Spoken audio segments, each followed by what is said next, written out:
السلام عليكم الاخوان والاخوات، نتمنىكم تكونوا بخير وعلى خير. وانتم كتشوفوا هذا الفيديو اليوم فيديو جديد غنديروا محرشات بدقيق الشعير والدقيق الكامل بدون دقيق ابيض.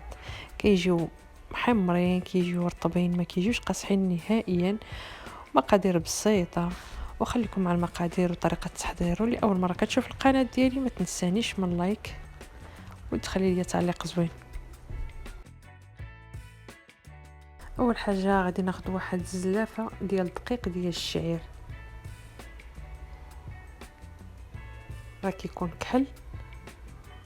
غادي ناخذ كميه زلافه عامره مزيان كيف ما شفتوا، غادي نغربلها.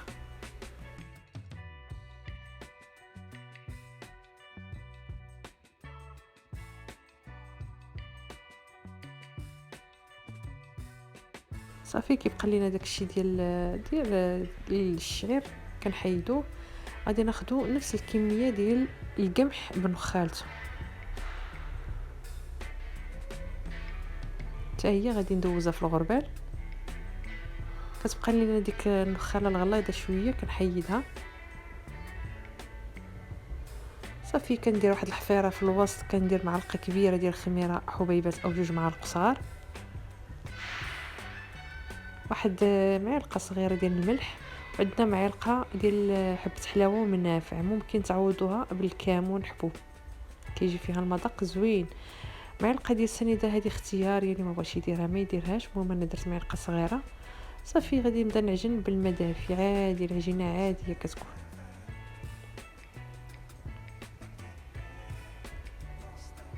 غادي نبدا نضيف الماء شويه بشويه وانايا كنجمع في العجين.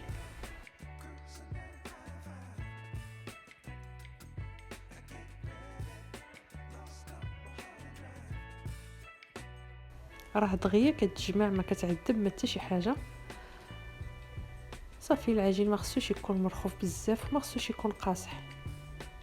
غادي ناخذ واحد شويه ديال الزيت، غادي ندهنها وغندخلها فيه.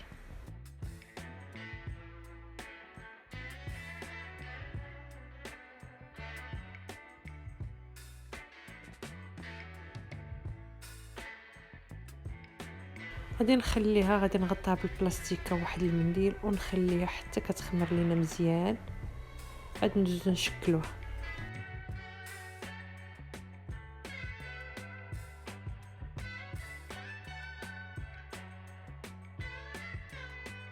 صافي بعد ما خمرت لينا غادي ناخذوا سميده ديال البلبولات رقيقه كيف ما شفتوا، هي باش غادي نقرصها، وشويه ديال الماء باش غنبدا نفزق يديا. هذه العجين بعد ما خمرت لينا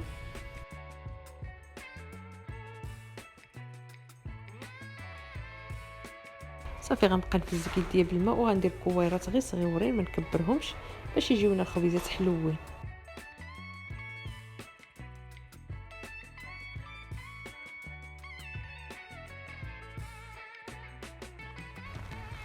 غادي نبدا نفزق يديا وغنفزق الكواره مزيان بالماء كيف ما شفتوا، باش ملي غادي نديرها في ديك البلبوله الرقيقه تلصق ليا فيها. صافي كيف ما شفتوا كملت الكواره فزقتها بالماء، غندوزها في ديك السميده الرقيقه ديال البلبوله. غنبقى غادا بنفس الطريقه غنكملها ونحط في اللاطه نيشان.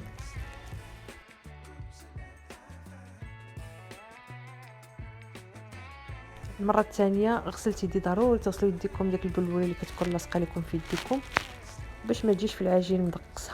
غسلت يديا من البلبوله وكناخذ كواره اخرى كيف ما شفتوا، كنكورها كنفزقها بالماء وكندوزها في السميده ديال البلبوله.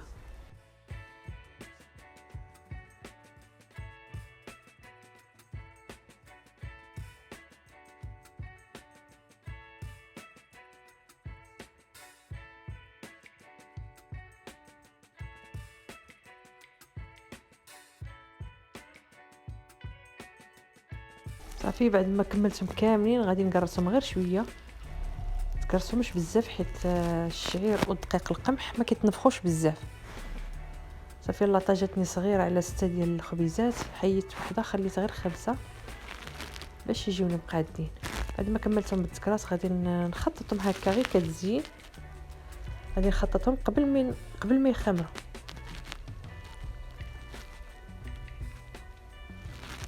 صافي بعد ما نكملهم غادي نغطيهم ونخليهم يخمروا مزيان.